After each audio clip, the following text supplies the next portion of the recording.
This landscape is typical of rural Cambodia.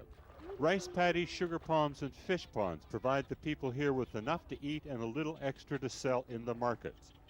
Life here is basic and simple and almost idyllic, but there is a simmering tension under the surface of life here, and this is the reason why.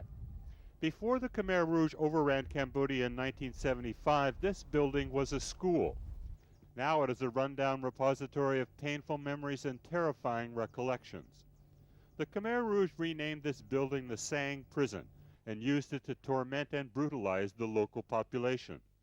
Some, no one knows how many, did not survive. It is sites like this and many others all through Cambodia that begs the question of just how far should justice reach for those responsible for these atrocities.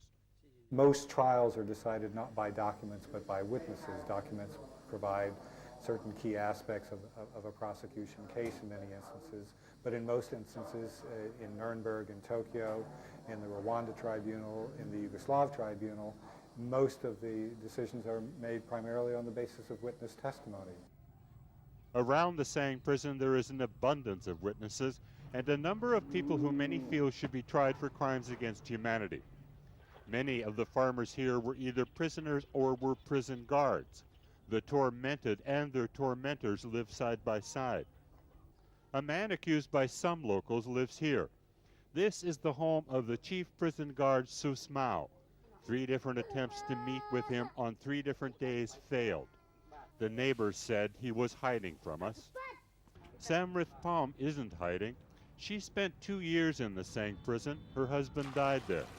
She knows the guard Mao from those days and would like to see him stand trial. I still have the same feelings. They killed and tortured the people in there.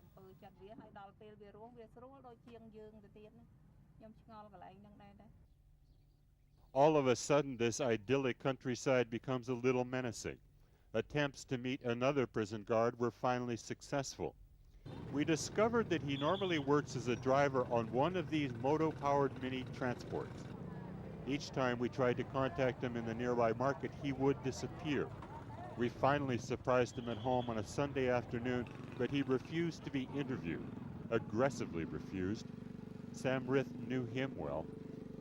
They forced me to work very hard.